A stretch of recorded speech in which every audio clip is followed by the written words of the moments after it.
Well, good morning, friends, and welcome to my channel. I am Crystal, and this is Homemaking on the Homestead.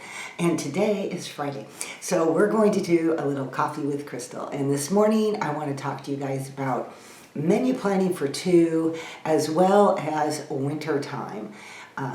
For many people, it is not their favorite season. And, I just want to talk about learning to look at winter as a season to rest and restore our bodies, our minds, our soul, and learn to be still. All right, ladies, grab your cup of coffee and let's chat.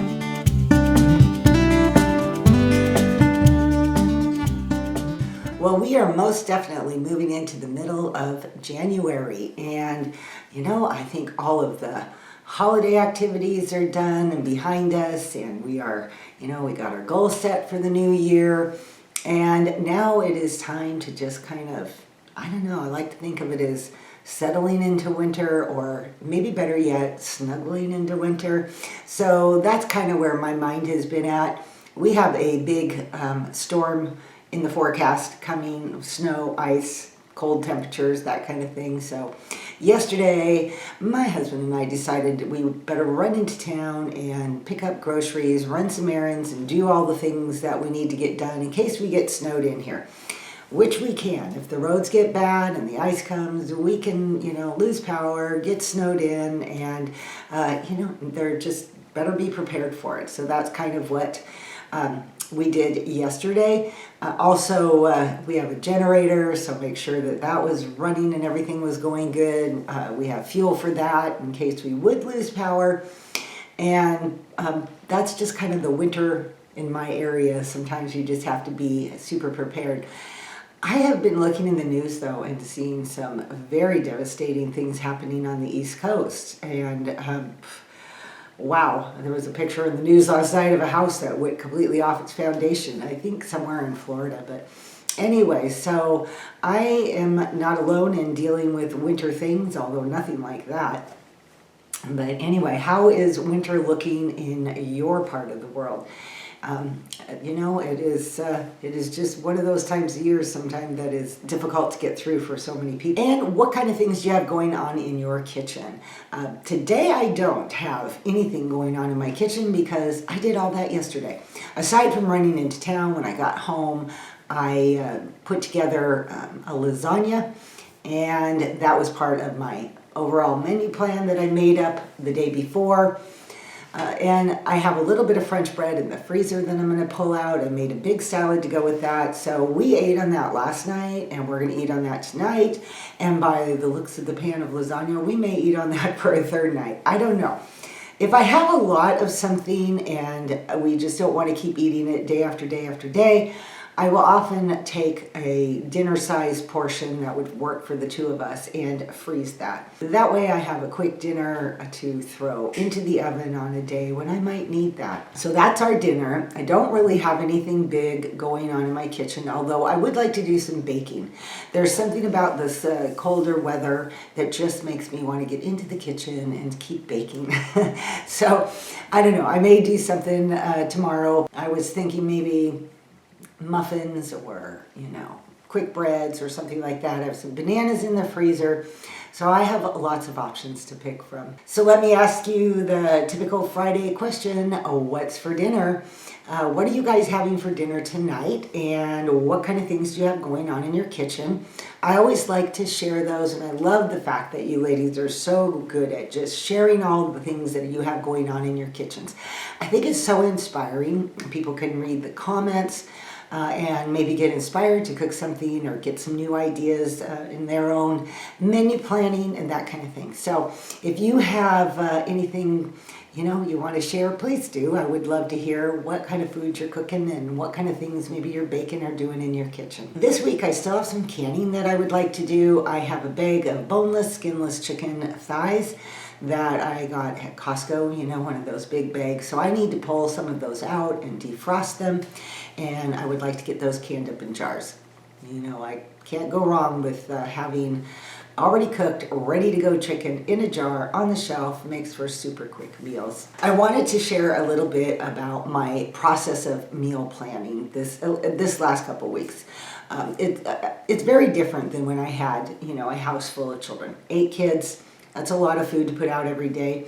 And my brain tends to still think on those terms. As hard as I have tried to reset and tried to be more reasonable about the amount of food I make, and I've cut it down quite a bit, but I still tend to think big and too big for 2 people.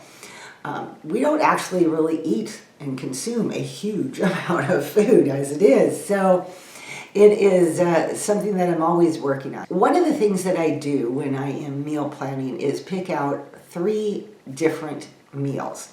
And oftentimes that inspiration will come to me from what I already have in the kitchen. As I got ready to plan my meals and make out my grocery list, I looked in my refrigerator to see what I had. And what I ended up seeing was I had a container, an open container of cottage cheese, a large one. I had a stack of corn tortillas that definitely need to be used, and I'm sure that I won't use them all, but I will use what I can and probably put the rest in the freezer. I had some cream cheese one was an open package, and I have another unopened package. And I needed to buy some hamburger for my freezer and maybe to can some of it. So I figured, okay, I can utilize that into a meal as well. So from those ingredients, I ended up coming up with 3 meals, which is, number 1 was the lasagna, which I've already made. The other one is going to be a creamy chicken enchilada. A pan of those. I make kind of a creamy sauce. Sometimes I use sour cream, sometimes I use cream cheese. It doesn't really matter, just anything to give it that creaminess, along with like green chilies and that type of thing. When I share about this in more detail, I will certainly be leaving a recipe for you guys if you're interested. And then the third meal is going to be just a pot of hamburger bean soup.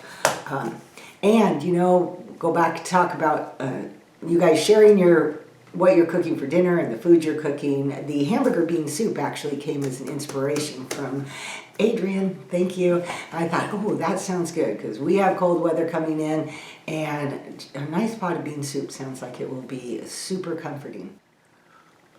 And of course, with all of that, I will make side dishes, and I've got thanks to my grocery haul yesterday, I have lots of fresh vegetables, lots of fruit, and I've got flour and things to make dinner rolls or anything else that sounds like it might go great with any of these meals. Now, in that menu planning, I already know that each of these meals is going to last us at least 2 nights. So right there I have 6 nights worth of dinner. And the 7th night could easily be a buffet of whatever is left over from those. And like I said, if I have just too much and we don't want to continue to eat it forever, at least at the moment, I will freeze some for a future meal. However, we don't actually mind leftovers. We do okay with eating things, more than 2 nights in a row. And so it is possible that just those 3 simple meals can actually last me well into a week and a half. Not only is that frugal, but, filled with lots of good quality food, at least in my opinion. Healthy foods is subject to your own views on those things. But in any case, that was my menu planning. I did my grocery shopping accordingly. I restocked my pantry with some missing items or some gaps to fill in, things I'd run out of, and picked up lots of fresh fruits and vegetables, dairy, that kind of stuff. So I feel like we're good. We're going to be able to weather this storm. Okay, now I wanted to share with you guys about winter time. I know it's not the favorite season for so many people, and I am in that camp. I used to really dread winter. I would even start to dread fall because I knew right after that winter would be here, and so I didn't look forward to fall. And it was just that time, the days get shorter, and the sun is not out as much as we move into winter, and all those things would really, really bother me. In fact, January, I always said, was the most difficult month for me to get through. And I think for a lot of years, I did deal with like the the SAD, seasonal affective disorder. And I finally got to a point in life where I realized that you can't live an entire season dreading it and basically not liking it, maybe hate is too harsh of a word, but just really disliking the season that you're in. So I knew I needed to have a different mindset, because every season has value and every season is important. And I wrote down this scripture verse to share with you. I know all of you have heard this one before, but it's a good reminder for all of us. Ecclesiastes 3:1. To everything there is a season, a time for every purpose under heaven. And I think I, for myself, had to really start to kind of lean into that. There's a purpose for this, and if there is a purpose for this for our world, our earth, there's a purpose for me too. God has that already designed there for us. I have my little notes here that I'm going to be glancing at occasionally, but the earth around us follows the season, and in many ways we do too. Spring comes and we get really excited. It's that fresh start. We're going to spring clean. We're going to plant our seeds. We're going to, we get excited about that. And so it's a very active and busy season. And then summer comes and we are tending our gardens. We are taking care of our home. We're traveling maybe. We're doing things. We're enjoying the summer. And then fall comes and it's time to harvest and we're canning. And then the holidays come because we move from all of that. During all those things, we're moving into Thanksgiving and Christmas, and of course December, towards the end of December, winter begins. We get into the new year, maybe with a lot of enthusiasm for a fresh start, and then it just all kind of, it goes away. All the excitement, all the stimulation of all the things around us start to go away, and all of a sudden we are not moving, doing, and we're not busy anymore, at least like we were. And for many people, I think that concept of, our brain is used to okay, let's go. And now it is time to rest. And now it's time to stop and kind of restore ourselves. And it's very hard to do that. We don't look at winter as the season of rest oftentimes, even though that outside, that is what is happening. All the things around us are resting. And they are restoring themselves in preparation for spring to come. During these winter months, I think it's important to give ourselves that grace and that permission to slow down and to just kind of snuggle into the season.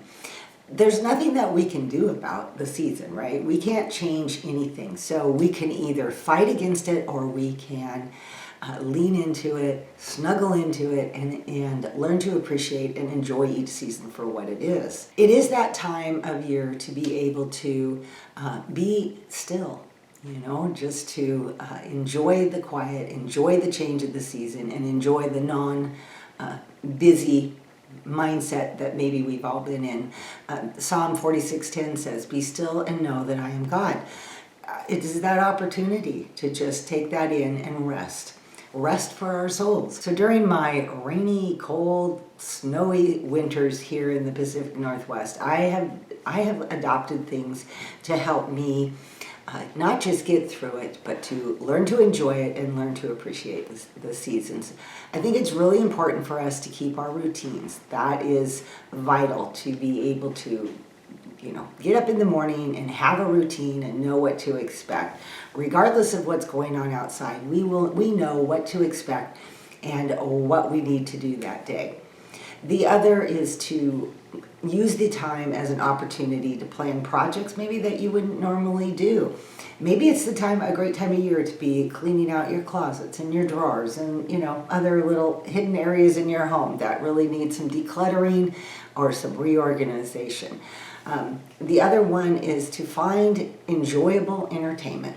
When the summers are busy and your springtime, rest of the year is just busy, we often don't really take time to, well, at least I don't. I can't speak for everybody else. I can only speak for me. But I don't often take time to seek out entertainment. And I mean, when I say that, it's like extra time to read books.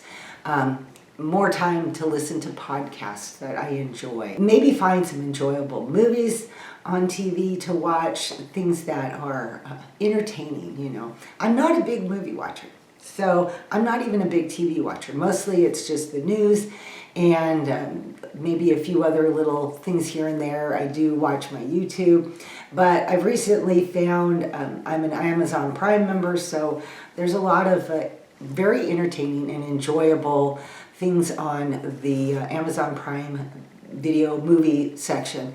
So I don't really get into TV shows too much, but I've recently found a few cozy mysteries. You know, I like my cozy mysteries, and I've had so much fun watching those. They're clean and they're non-stressful. They're just pleasant to just kind of enjoy in the evening time. And maybe it's that time of year too, where we can take more time to create more beauty around us.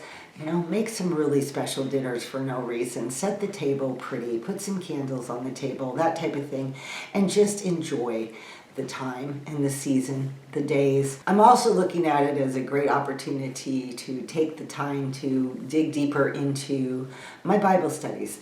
My, of course, my word for the year is seek, which I told you about in a previous Coffee with Crystal.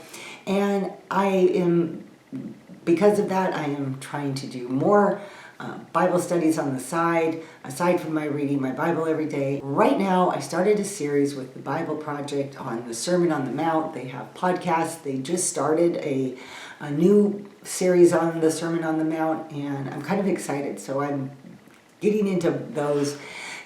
Whatever feeds your soul, feed your mind, your body, do those things as you work your way through this season, and also pray.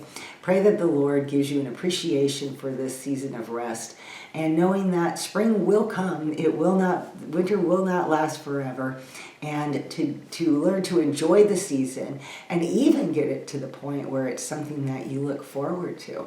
I know that seems strange. I would never have said many years ago that I would ever be at the point where I look forward to it. But there is something nice about allowing yourself to rest and being able to look forward to that. Okay, ladies, I think that's about all I have to share with you today. Don't forget to let me know in the comments what you have going on in your kitchen, what you're having for dinner, and also let's get a conversation going about how do you survive winter. Is it something that you absolutely love? Is it something you have absolutely hated, disliked? Where are you on the scale, and what do you do to get through your winter in the most pleasurable, enjoyable way? Anyway, let me know all those things down in the comments. I would really appreciate that. Okay, ladies, I have a to-do list that I need to start working on for today, and a few other little things on my list, and so I'm going to get busy and get at those things, and I really hope that all of you have a wonderful day today, and that you have a great, blessed weekend ahead, and I'll see you all in my next video. Bye-bye.